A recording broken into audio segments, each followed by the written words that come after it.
What is up, everybody? Welcome to episode 38 of Murder with My Mother, the true crime podcast where I talk murder with my mother.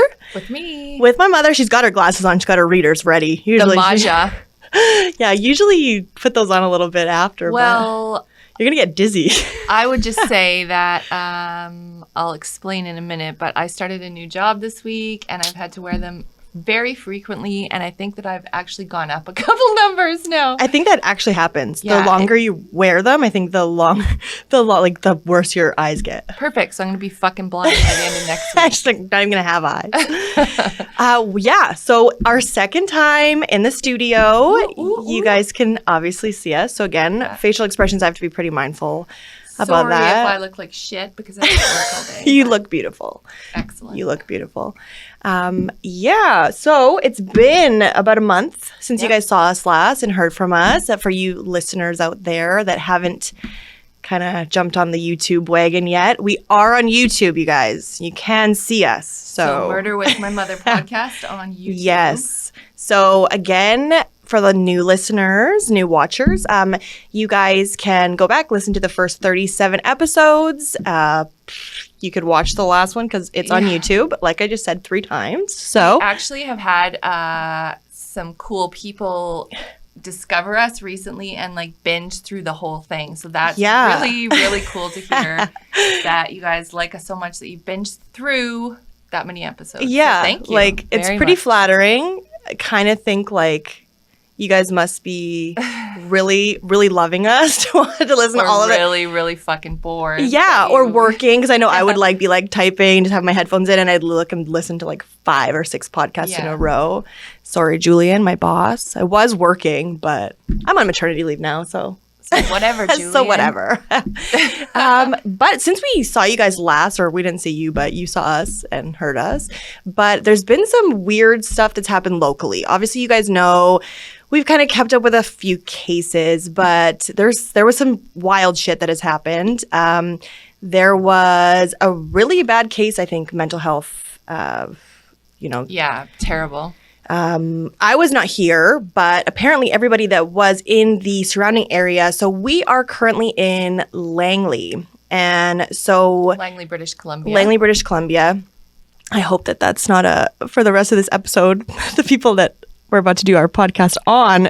Just kidding. We're in, what's the furthest way? We're in Florida. Yeah. In Florida.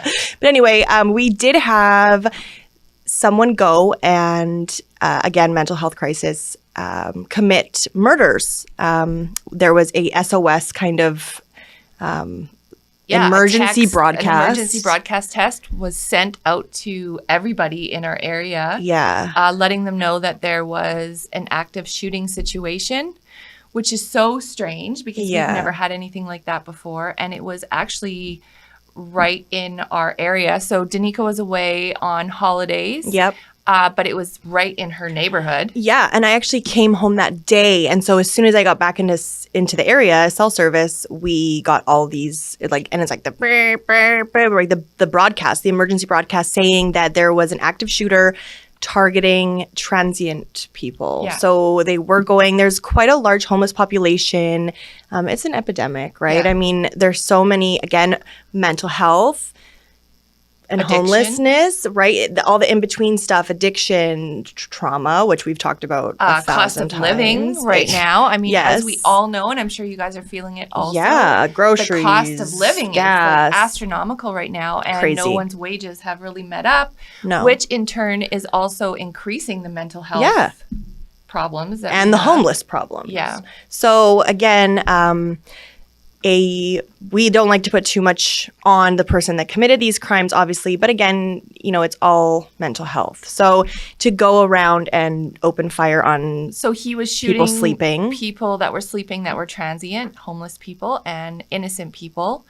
And it turned out that the shooter actually lived right in the same alley as me. Yeah. In a coach house. So thank God that there was not more carnage, and he didn't go around. It was terrible. It was terrible enough what had happened. Exactly. And it shut down this whole area for quite a while. So I think we got our last message at like 2:40 p.m. or something. Yeah. It was a long one, and it started in the middle of the night. So that's also very scary. People are sleeping. It's bad enough when you don't have a home to sleep in, but now you're being targeted by an active shooter. So, well, yeah, it's a very scary situation for all the surrounding people living there, people that were going through that. I mean, that's very scary. It's scary enough to not have shelter, to not have that protection. Yeah. And then something like that happens to you. So, and I'm sure people are very much on edge still from that.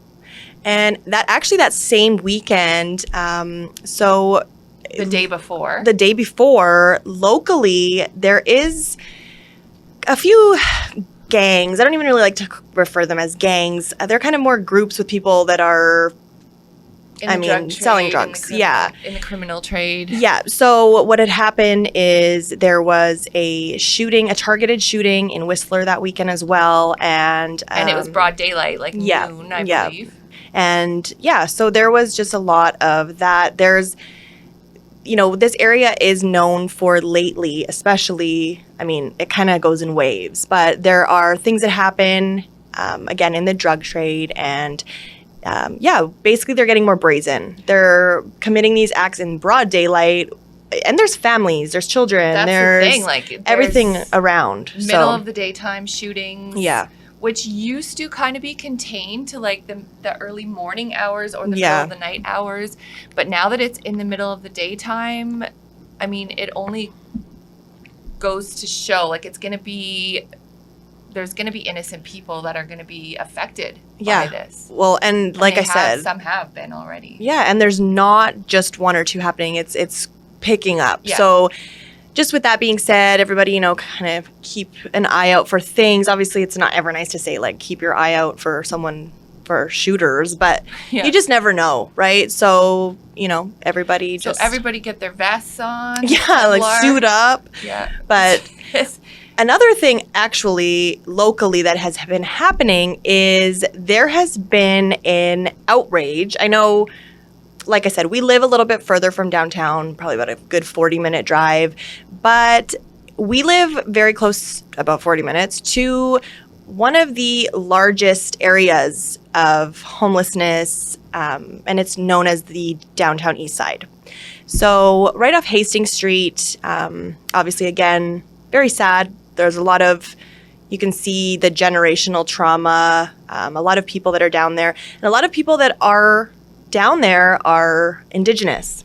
So we've brought it up a couple times, obviously. Robert Pickton. So Robert Pickton targeted women, sex workers. A lot of them were Indigenous. A lot of them were obviously, not expecting that to happen. But it did start to happen. And obviously these people had loved ones. These people had people that cared about them. So they are noticed when they go missing. We have talked about that. But the thing is, the RCMP, who down there is actually the VPD, but kind of a little history lesson is the RCMP was actually like formulated to take Indigenous children away from their families. To be placed into residential schools. Yes. Which there's been a lot of awareness lately. Well, we've talked about it. We've covered it just with the discovery. There's been a lot of awareness in the general population now, which should have been happening the whole time. Yeah. About Indigenous children that were taken away from their families and placed into residential schools, or given to other families, taken away from their parents. The 60s scoop, right? That was, that wasn't the first time it happened, but that was basically like, we're going to take all your children away and we've talked about it. We're going to take away...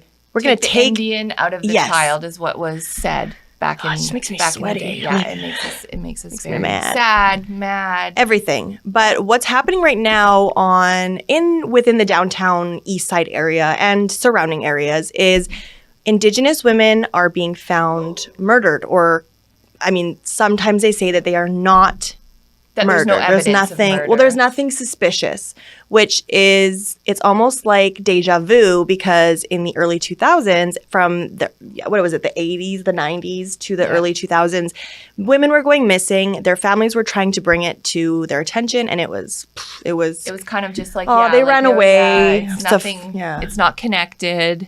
Oh no, and people were thinking there's a serial killer. It was said, especially by the sex workers, that were down there. I mean, their friends are going missing. Their, co-workers are going missing. And then eventually, as most of you know, it was discovered that there was a serial killer in the downtown east side, and that was Robert Willie Picton. Yeah. And now there have been, again, Indigenous women have gone missing recently. You have people that are being found in suspicious circumstances. Chelsea Poorman was found in the yard of a mansion. 2 years after she went missing. An abandoned mansion, 2 years after she went missing. And somehow, even though her remains were obviously just bones, decomposed by the time that she was discovered, it was said by the VPD to not be a suspicious death. Well, when you find someone's bones in a yard in a mansion, how can you determine that that's not a suspicious death? No, exactly. And I know, that's very dismissive, especially from a police department that has a history of, like I said, dismissing things. And so obviously the outrage from the families is expected. Of course. Right? So also... And the community at large at this point, because there's so much awareness now. Yeah. So the body of 25-year-old Quem Manuel Godfredson was also discovered in a building near East Hastings. And she'd been reported missing by her family. And there was, posters put up, everything, because she had people that cared about her. Yeah. And... she was not known to frequent the downtown east side. So just the fact that she's found deceased in that area, that is suspicious. Yeah. Also, a block where her remains were found, the body of 14-year-old Noelle O'Soup and an unidentified woman in her 30s were also discovered. More than 2 months earlier, this is the part that I don't... An unidentified man in his 40s was found dead in the same room, but they didn't discover the other two bodies for almost a month. And there had been multiple reports before the man even died of a smell. Yeah, but it's just reminiscent. It's like the police are not actually caring. First of all, yes, I don't know this to be 100%, but I would assume one decomposing body probably smells. 3 decomposing bodies. And for the police officers to be there and to just not even take the care to go through and discover these other 2 deceased people, I don't know. For me, it's just, I have deja vu, and it's really not good deja vu. An SRO room is not that big. No. So it couldn't take too long to go through. And if you found someone, you're supposed to do an investigation of the surrounding area. Yeah, let alone the room that they are actually found in. Yeah. So we could sit here and do a whole episode, which we will. We probably will, because it's just something that is just, like I said, there's women that are pushed out of windows down there. There are women, Indigenous women face so much violence that it's just trauma, and it's generational trauma, which stems from the fact that their parents and their grandparents were taken away from their families and placed into residential schools. Well, and they weren't allowed to love. They weren't allowed to show affection. They weren't allowed. And how do you think that that's going to affect the people that you're raising down the line? Yeah. Yeah. So, that's still all unfolding right now. And it's going to be unfolding for a long time to come. Yeah. So we will keep you guys posted. There's nothing new on the Trina Hunt front. And I haven't heard anything about Naomi Onatera, but again... I think there's a publication ban on that case right now. I believe so. It's kind of hard for us to report on that. We're pretty good investigators, but...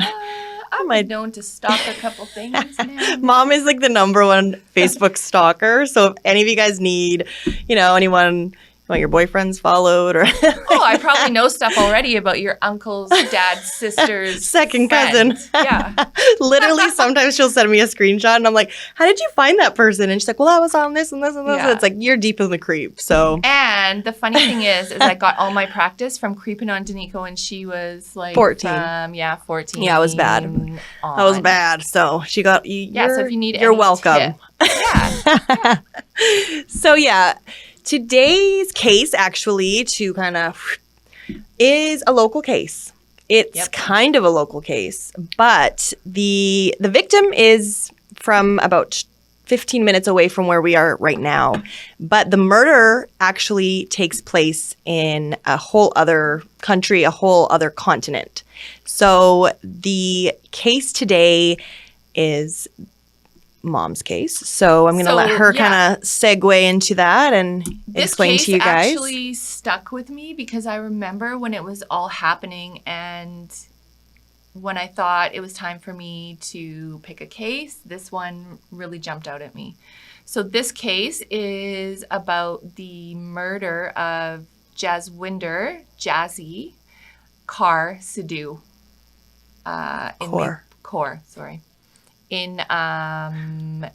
She was born and raised in Maple Ridge, but she was actually murdered in an honor killing in India.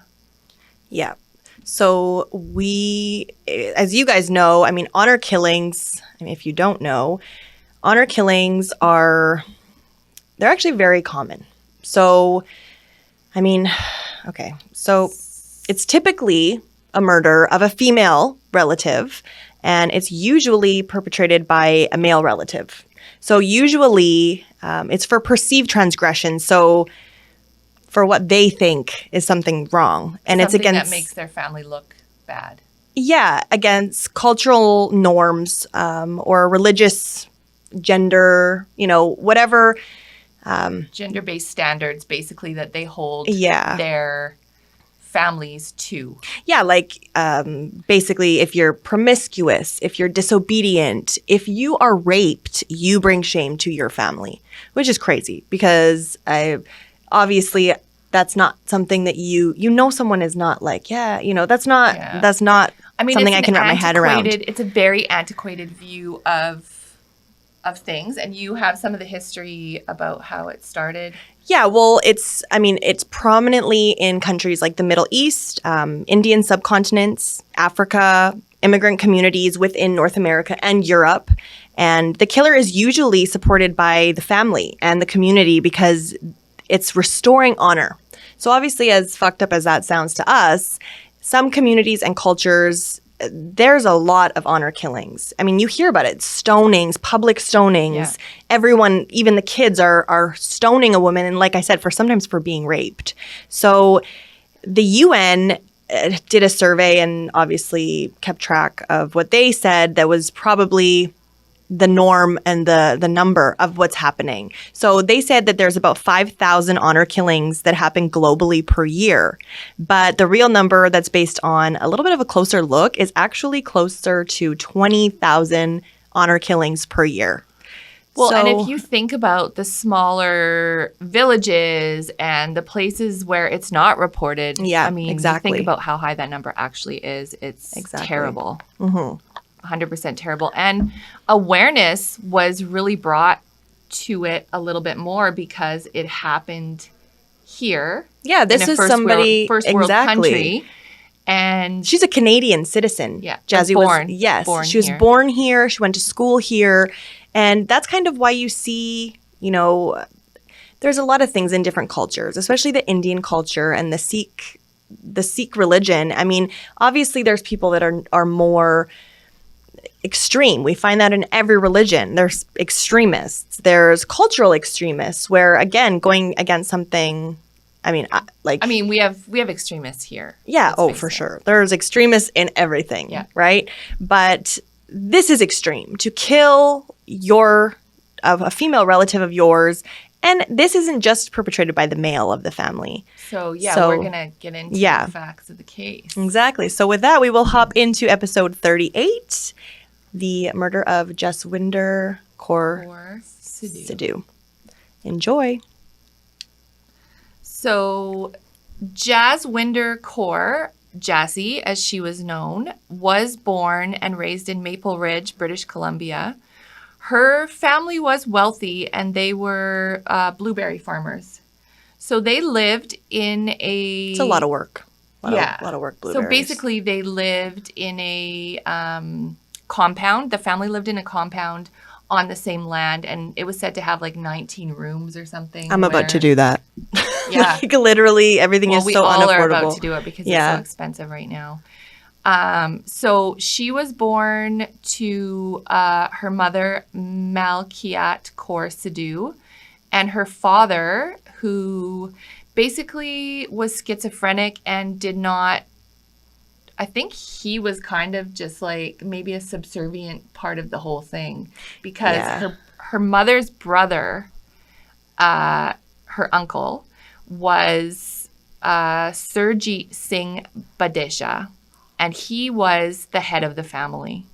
So they all lived in this great big, like, cousins, uncles, aunts, people that immigrated after that they'd already set this up. They were, bringing family in. Yeah. It's funny because actually, usually you see in the Indian culture, when a woman is married, they go with their husband's family. Yeah. But in this case, it's actually, she was married to this man, to Jassi's dad, but then lives with her family. So that alone kind of tells you that, their family, the Badeshas, had quite a bit of pull and very strong. Like, you can just tell.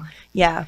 So they immigrated from India, and Jassi was raised in the compound, and they were all living together, like kind of a cult.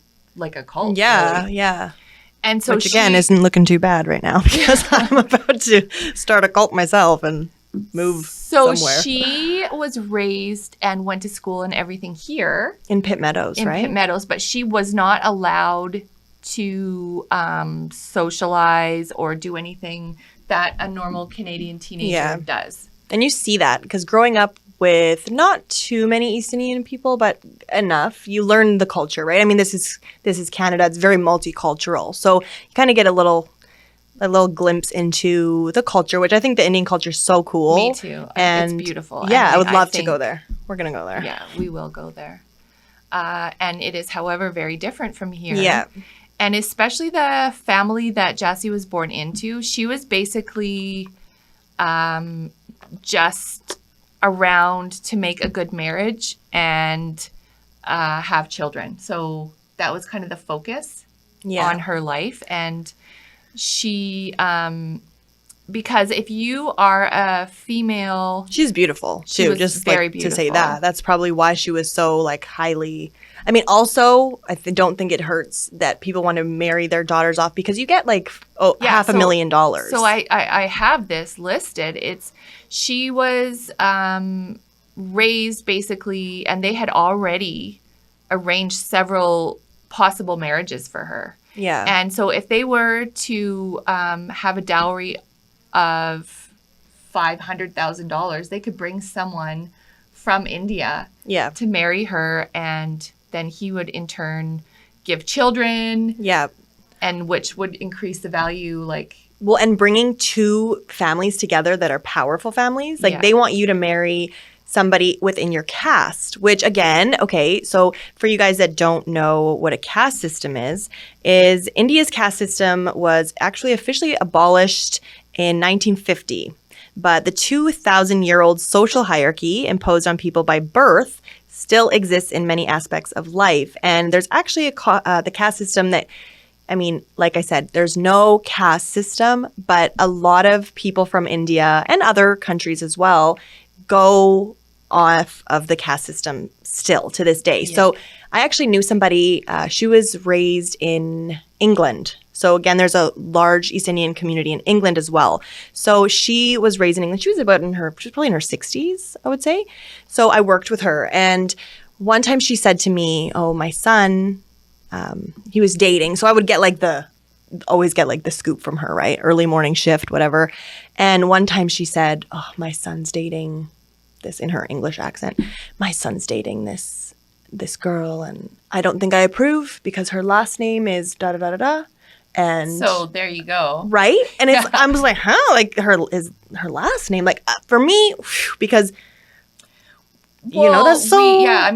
we do not procure that here. No. But the arranged marriage system is still very, very much alive here. Which sometimes I think... Yeah, maybe that I would have gotten married one day. Yeah. Well, that's for a whole other episode. Had all these kids out of wedlock and God. Fuck up. Yeah. But I mean, and that's a thing too, is the domestic abuse in that community is also a problem. It's very prevalent. It is very prevalent. And so there are other cases that we want to cover that do talk about that. And I mean, one case very locally, actually, I actually knew the perpetrator of that case. So we will cover that case one day. But again, I mean, I think because of the arrangement, it's almost like bringing shame to your family, divorce, being unhappy. Yeah. That kind of stuff stays behind doors, right? You don't talk about that. You don't. And we've talked about this before, how now in this day and age, we are more accepting of, you know, people fuck up. People have things that are wrong with them. People have, you know, they have mental health. They don't maybe like the person. No. So they're married to. Exactly. Something or changes, something happens.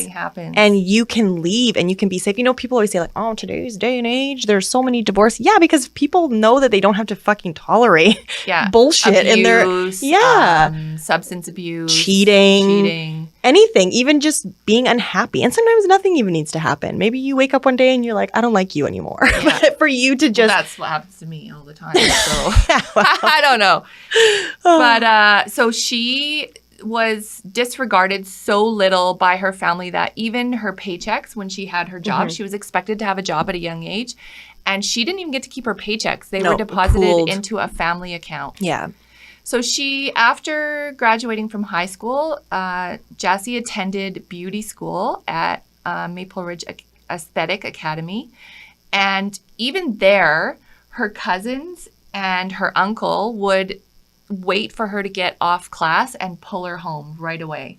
Like the other kids would go, or young adults would go, you know, out for drinks or social nights or whatever. Her uncle several times would walk right into the school and like drag her out by the arm. And have complete disregard for anyone else in the room. It was like, can I help you? Like, move. I need to get my niece. She needs to go home.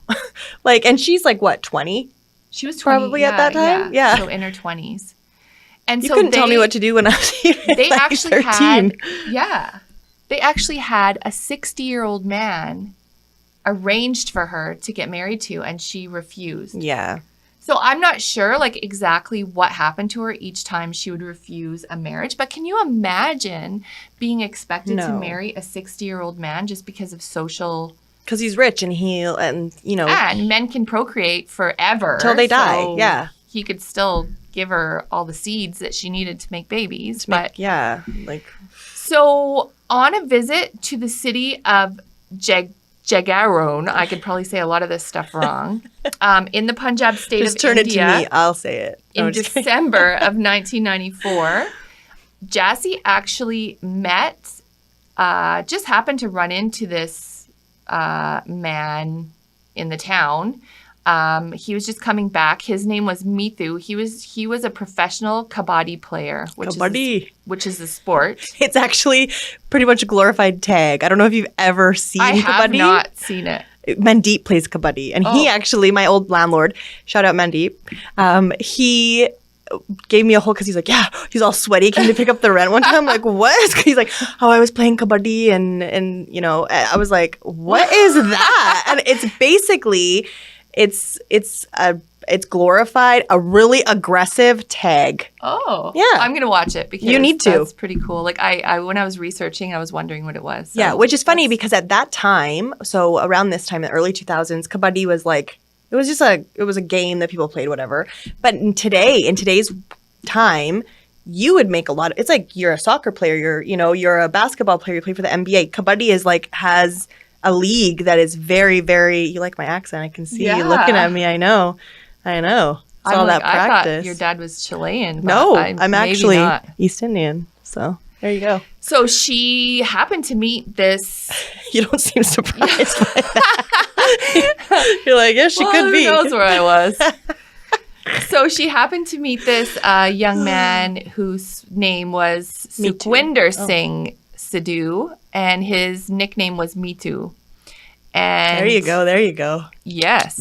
So they met each other and they fell in love. He says now that it was actually love at first sight. Yeah, he said that they actually Locked saw eyes. each other, locked eyes. Then he didn't see, he was like, oh, probably like, whew, you know, and then it was later that they saw each other again, and he was like, okay, no, like Yeah, he just like knew. I'm having some feelings right now. Yeah. And they apparently shared a ride to the temple to worship and locked eyes. And then they just like, they hit it off so much that, and you'd think like, Jassi hasn't had a lot of experience. Like I'm sure she's like, was. don't look at her. Yeah, like I'm sure It's she was oh my pretty. God. Like there must have been quite the connection for them to be able to connect in that way. Well, and also you're from a whole other country. Imagine how exciting that is. You like, you know, it's like, and oh they my couldn't God. even like they could communicate, but not. Yeah, like when she probably spoke like for us we speak like Spanglish, you know, because it's like a little bit of English, a little bit of Spanish. But she probably did speak conversational. Exactly, because her family was like forced her to stay home and probably speak Punjabi. But like, you know, that's kind of, I mean, you know all about it because my dad, when my parents met, my dad didn't speak English. I think he could say like kiss me. Like, he could say I'm hungry, kiss, and he knew the line from that George Michael song, I want your sex. Awesome. That was it. And here I am, everybody. Here I am. And I would just like communicate, and I lied also about my age by saying I am 16. Mom is, for everyone listening right now, Mom is using her fingers. Yeah. So I was actually only 14 and lied about my age. Mm-hmm. That's a whole other episode. We'll get into that. That could probably be a whole episode of my bad ass life before. Well, you know what? Cheers to that. Cheers to that. Never heard a story of a boring. I don't have any boring stories. I got lots of stories, but I can honestly say none of them are boring. There we go. So they met, and then eventually she went back home because she was from Canada. Yeah. She just went there, I think, to meet suitors and to like. Yeah. I know a lot of people from India, if they're going to any kinds of. Because buying the suits there and buying all those beautiful suits and the jewelry and all that, it's like way cheaper to go to India. So I know people. You know, if they're looking for suitors for her and they're trying to get her married, they're probably like, hey, we got to suit you up. And that's why she agreed to go there also. Because she was like sick and fucking tired of them bringing these 60-year-old men. And she was like, let's go and see what's up in India. Yeah. And they are very rich there as well. Like the Badishas had a big, huge farm there as well. So they were very well known. A compound with walls. And the uncle's very powerful, which obviously comes back into play. Yes, it does. So once she came back home, they kept in touch for the next 4 years, and there was actually someone that had to translate the letters for them because she did not read or write in Punjabi. And so they just would hang out and whatever, or like through correspondence. Yeah, it was so cute because I've watched a couple specials and you see her little hearts, hugs and kisses. Yeah, she was writing Love like Jassi. all sorts of stuff, and she was, you know, she came home and that was probably like one of the only things that She's got living her on a through, dream, right? Yeah, living on the we fumes. all know. Yeah, exactly, and especially that was probably. I mean, I'm sure she had crushes and you know the innocent kind of love, but this was like that. Can't eat, can't sleep, reach for the star, whatever, you know, like that corny, that burning down there type. Okay, burning? Yeah, you know, like the fire. Maybe tingly, like of burning. I don't think burning. either one of those things is like something you want to feel down there, but whatever. So in 1999, she made another trip to India with her family, and they were like getting sick of it now. They're like, we're going there to arrange a marriage. Yeah. So it was funny because Mitu, it was kind of like Romeo and Juliet-ish, but he apparently used to sneak over the walls of their compound there. And it was said, well, he says, that he used to bring sleeping pills and Jassi's sympathetic aunt would mix them with the food at dinner time to make sure everybody was fast asleep so they could carry on their fiery romance. Because we've talked about the caste system in India is very prevalent. So Jassi knew that just because of where Mitu was from, he was just a kabaddi player. So at that time, like I said, if it was in today's day, like they would have been like, yes, please bring him home, because he's like, it's like when you marry an NBA player, or it's like, okay, I've got a lot of money, but back then it wasn't looked at like that, and so she knew right off the bat, like, my family will not agree with this, my family will not allow this, so it was all secret.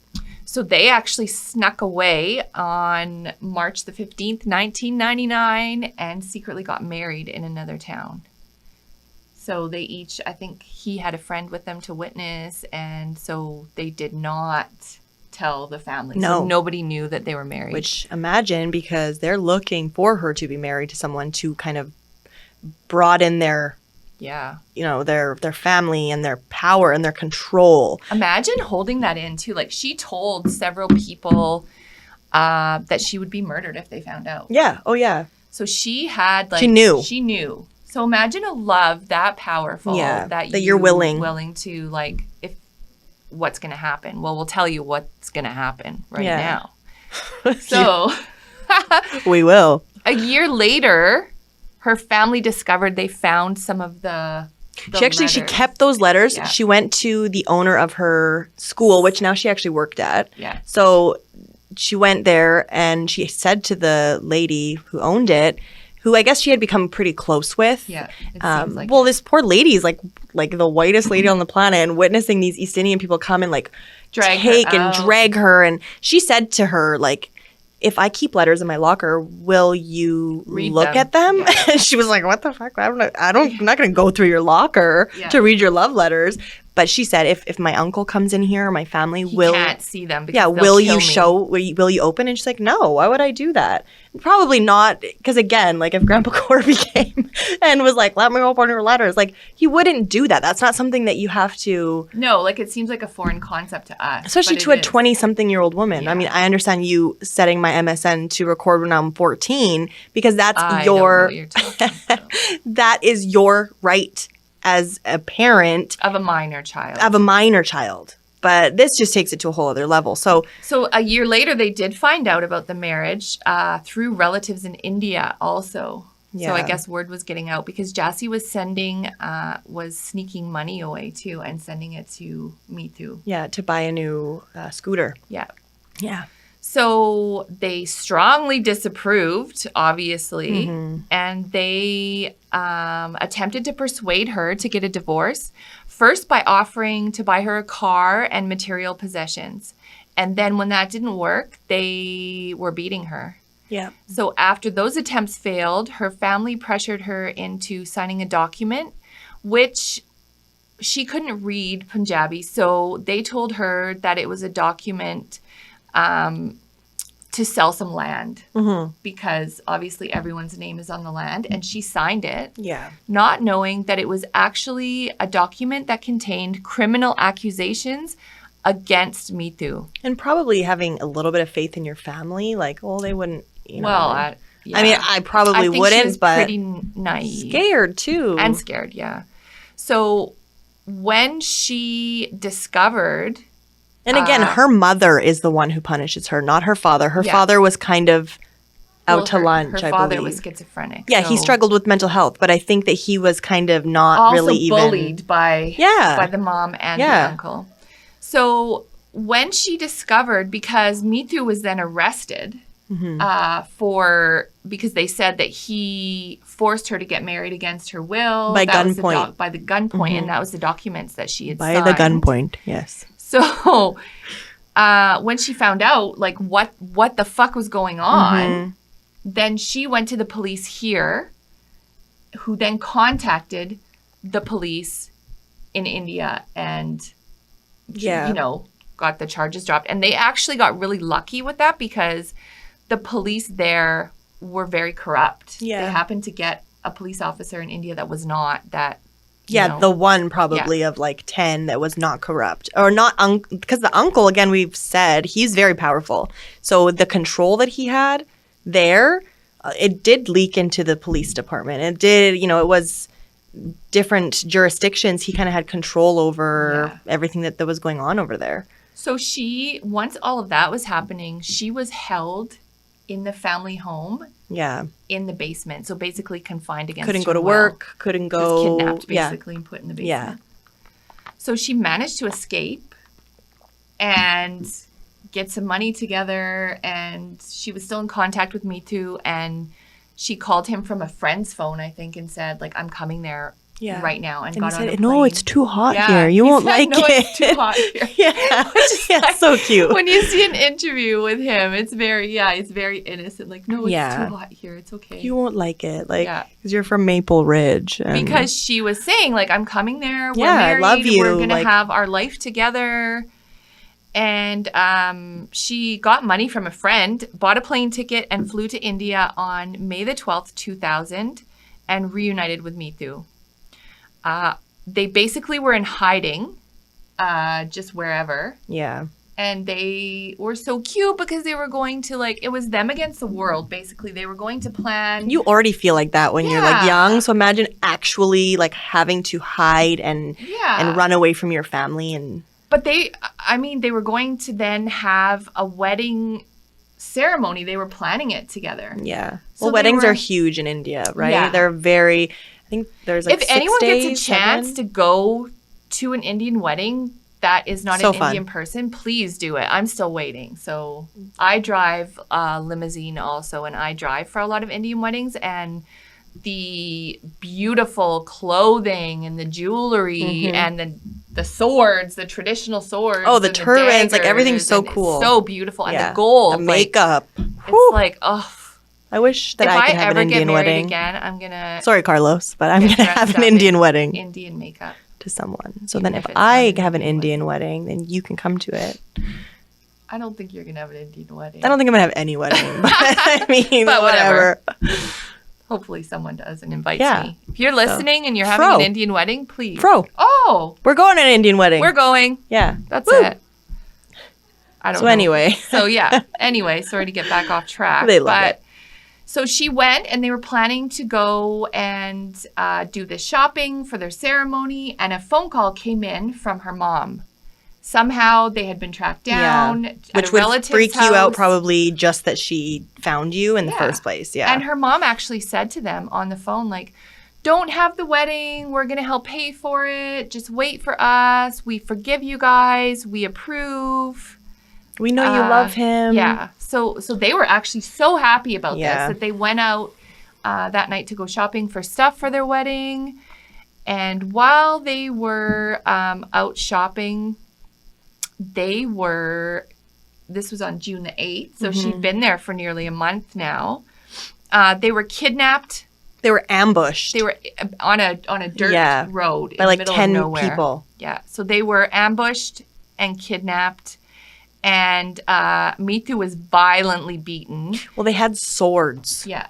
So they actually cut like Mithu's his ring finger. Yeah. Most importantly because of what it signified, right? And like beat the absolute shit out of him and left him for dead. Like it's amazing. Like I saw an interview where someone said like it's amazing that he even lived. His head, top of his head was cut off. His fingers were cut off, and all this time Jessi's there screaming like, "Leave my Mithu alone! Don't touch him! Don't touch him!" And obviously Mithu's being violently attacked. But the person that they were after was Jassi, right? And so they took her to an abandoned farmhouse, and she was subsequently murdered. Tied to a chair. Tied to the chair and murdered while the men sexually assaulted her. Yeah. Horrible. And beat her to death, basically. Yeah. They stabbed her and slit her throat. Yeah. Yeah. And when she was found, the coroner's report said that she had also been violently sexually assaulted. Yeah. And she was found just on the side of the road in a ditch. And I know that Mithu obviously was in the hospital because of his injuries, but nobody claimed Jassi's body. Nobody from her family would claim it, which was a red flag. Neon flag, the first one.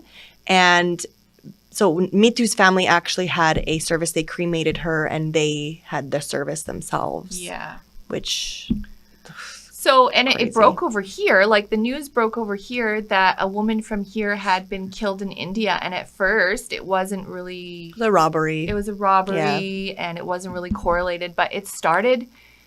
A reporter went to the home of their family home. The convent. Yeah. And the uncle, right away, as soon as the reporter didn't do it. got there, said, yeah, it wasn't us. We had nothing to do with this. So that's like a little bit sus. Yeah. Like a neon flag too, because nobody even said. They were just saying, your niece was victim of this horrible crime there. And he was like, we didn't do it. Yeah, I love her. I didn't do it. And then they, it got all of a sudden found out because the police started investigating right away from here.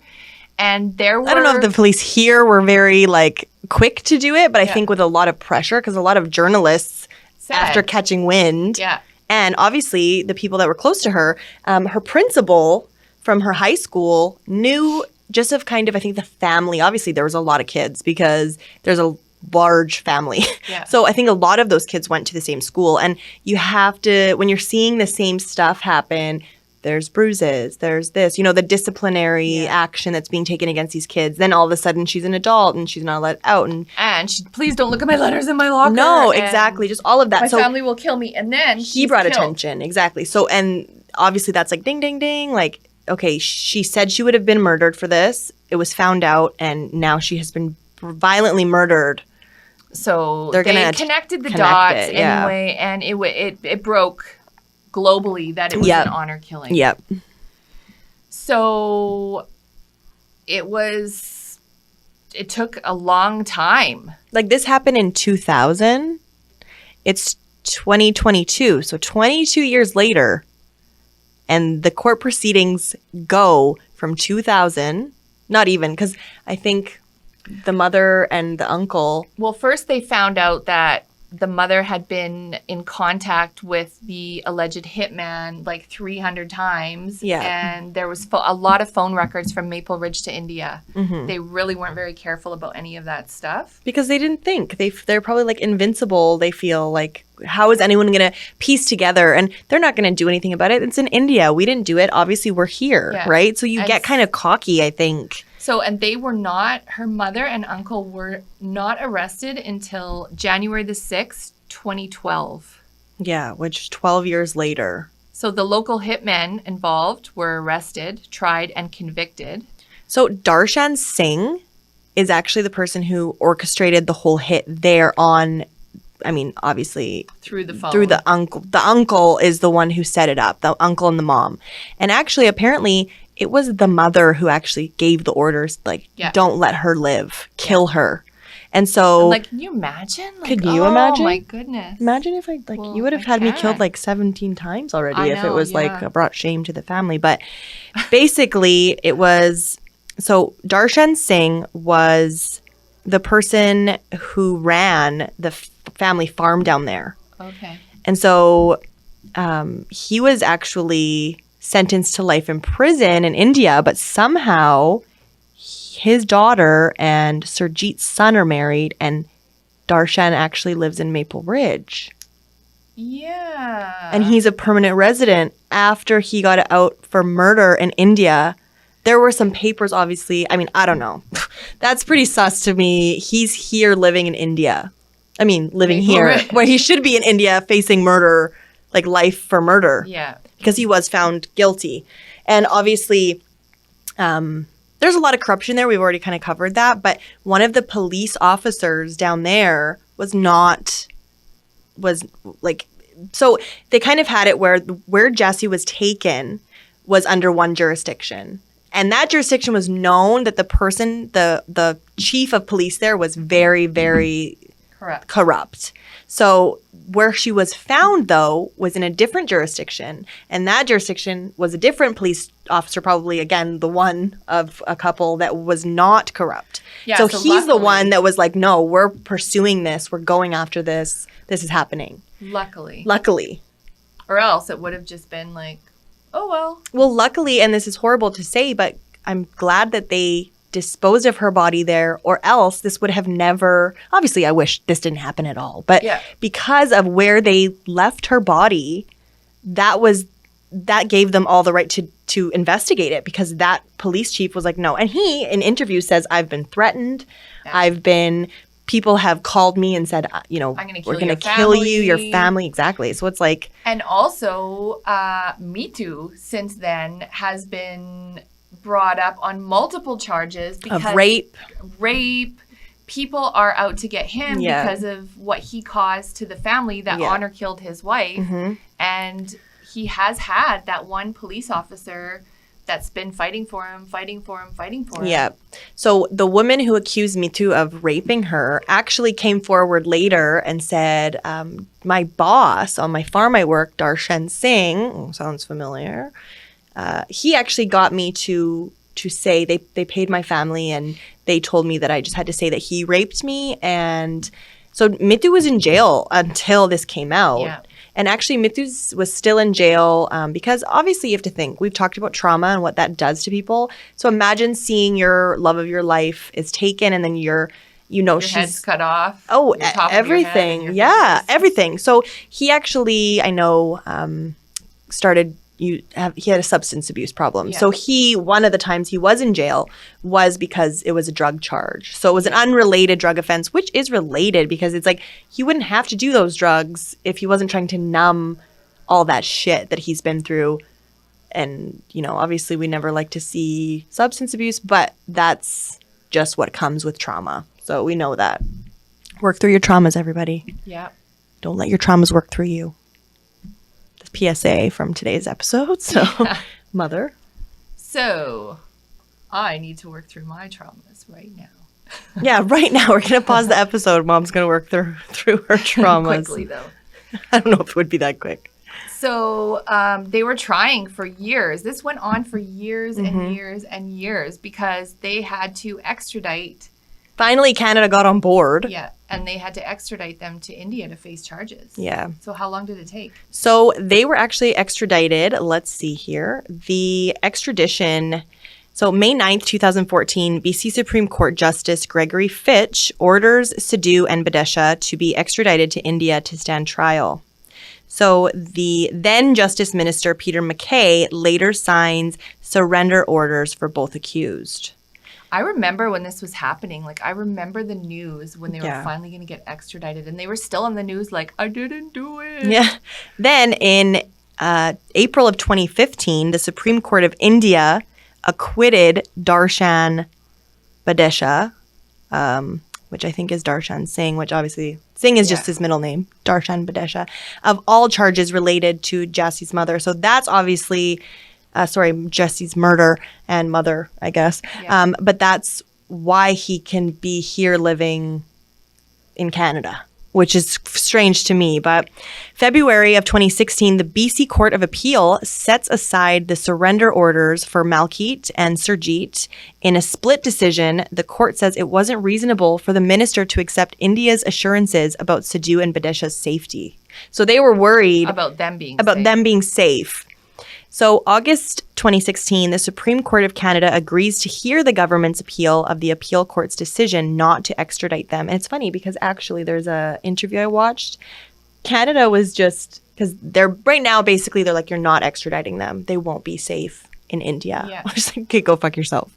But someone in Canada was like, you know what? They're working with India because India was like, give them to us. Yeah. We want to charge them and see justice for Jassi.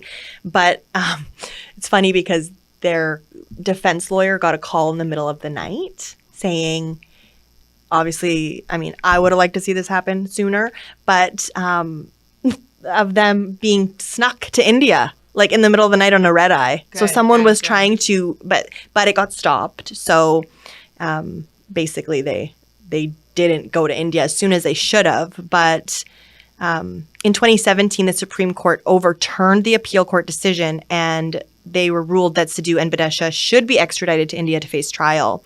And so in the same month, the extradition is halted once again. And it just goes back and forth, and I remember this playing out. Yeah. So what had happened is December 11th, 2018, the BC Court of Appeals rejects Sidhu and Badish's application of for the stay. And in January of 2019, they were actually extradited to New Delhi after being sent there. So they needed to face justice. And so that same month, in January 2019, they made their first public appearance in Malarkotla, Punjab. And they were escorted to police, and they had black bags over their head. I remember that. Yeah, me too. So really since then, obviously we know, I don't know if maybe some of you don't know, but there was a pandemic in 2020. So that slowed, everything has been affected by that. Yeah. So 2020, in December of 2020, the mother was actually let out on bail in India. And because basically COVID has pushed everything and nothing has happened yet. But it's not funny, but the uncle's also out on bail. So they are in that part of Punjab. And so is Mitu. So they all live around the same area. Oh, goodness. Right? Imagine that like how anxious he must be. So basically we are waiting. We're waiting to hear what happens. Like, we don't know. And obviously it's in India's hands, but I mean, a lot of I know the one reporter who has been covering it since the beginning, he's like, they're going to be acquitted. They're going to be, because if you look, Darshan was acquitted and he was the one that orchestrated the whole thing. And there was proof that he orchestrated it. So. And how sad is it? I mean, it's so sad that a young woman's life was taken and this has just been swept under the rug by so many different things. Yeah, exactly. So honor killings, obviously, there's no honor in that. Like, no and there's old school mentalities, old school cultural mentalities. But at the end of the day, someone in your family, someone you love, someone you made, if they love someone and you don't like them, like, it's funny because I remember I have a few girlfriends who are East Indian and they've went out a couple times, they've been wasted, come home. And their mother has literally said to them, "Are you white? Yeah. Why are you acting like that?" What? And then it's like, oh, that was like, wait, what? But, it's the idea of it's dirty to act that way. It's this same thing as I've had friends who are East Indian who are men who they like to date. You like who you like, right? Yeah. And they like to date white girls or Asian girls or whatever. But you'll see and some families, not all families are like that, right? I have girlfriends who have married East Indian guys. I mean, it all goes to how culturally sensitive the family is, how many generations have been here. Yeah, how open-minded they are of, And that can be said with many different cultures. Oh, yeah. All over the it's world. Not just Indian. It's so many. You have white people that are so racist, Caucasian people. Yeah. I mean, we're just bringing awareness to this because it happened in our community and it is still pretty prevalent and it shouldn't be at this point. No, and there's actually another case that I think of when I think of honor killings that I would also like to cover. And obviously now you guys are going to be super familiar with what honor killings are, and they're horrible. Yeah. They're horrible, and we really hope that, they don't happen, and they don't happen. They do happen, but which is horrible, but it's, obviously the more coverage. Bring awareness and give you guys a story that you can listen to and be aware of the issue that exists. So yeah, exactly. So we will post some pictures of Jassi and Mitu up on our social. Yeah. And you can see what a promising, beautiful young couple they were and how sad it was that they were taken from us. Yeah. So that was episode 38. Yeah. The murder of Jaswinder Jassi Sidhu. Today's episode was brought to you guys by Freeze Dried Goods Canada. I don't know if you guys have tried freeze dried stuff, but it's the fucking bomb. It is so good. So the thing I like about freeze dried goods is freeze dried candy is all the rage right now, and I like it because instead of eating a whole bag of the Skittles. Like once you freeze dry them, they're like this big. So you eat like 2 or 3 and you're like, oh my God, I'm full from Skittles. But there's so much other cool stuff. There's fruit that they do. There's ice cream sandwiches. There's you can even ever had that Starbucks dragon fruit drink, that's freeze-dried dragon fruit. Like there you go. You can actually freeze dry your breast milk. So the cool thing about freeze-dried, well, you know me. Can't wait to try that. But no, the cool thing about freeze drying is you can actually... It suspends it. It does. It suspends it. All you have to do is add water. Yeah. So it suspends it in time. So like you can literally freeze dry a bunch of food. Freeze dry your dog. Oh, I don't... Well, I don't want to freeze dry quesadilla. I would keep her for later. But you can freeze dry so much stuff. But like I said, go check them out. It's FDG_Canada on Instagram. So yeah, check them out. Today's episode is also brought to us by Martina Gabrielle, makeup artist. And she's like she can do everything. Yeah, she can. Literally one time in life, she can do everything. Yeah. Let alone like Mother of the Year. But makeup artist, photography, you name it, she does it. And she's great. Nails. She did Denika's nails yesterday. Yeah, don't mind my ghetto-ass Band-Aid because I burnt myself. And oh, God. Never burnt myself before. And it's a lot of work. So anyway. Yeah, so we will be back in a month. Yeah, we're gonna aim obviously for next month. Mom has to kind of do her. I've just started adjusting. A new job. I got her very early, and no, keep going.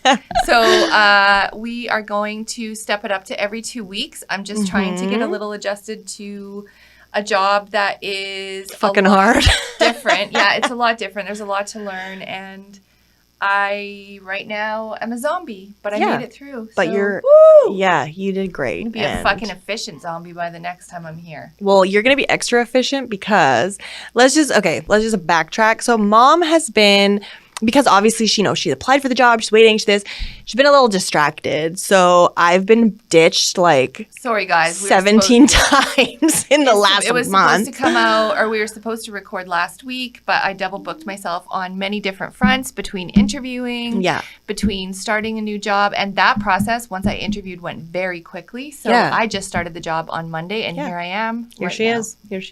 So she has a new nickname. It's Dandruff. She doesn't like it. I'm probably not going to call you that anymore.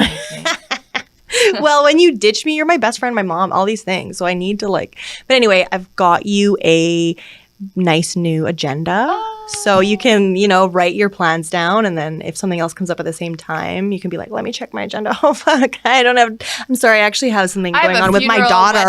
And I have to work this weekend. Yeah. And I have to hang out with my daughter. Yeah. So, okay. Yeah, I'm so proud of you, by the way. I'm so proud, and you are going to kill it. Thank you. Hopefully I won't get fired, and it'll be good. Yeah. Well, I have faith in you. You can do anything. I have faith in myself.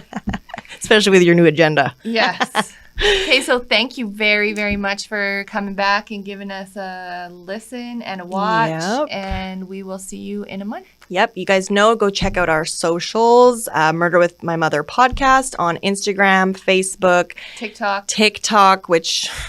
Yeah. And our Patreon. So if you guys love us, go support us on Patreon. You can literally $2 a month. Yep. It would help. We love you guys. It would. Yes. So thank you guys. We will see you next time.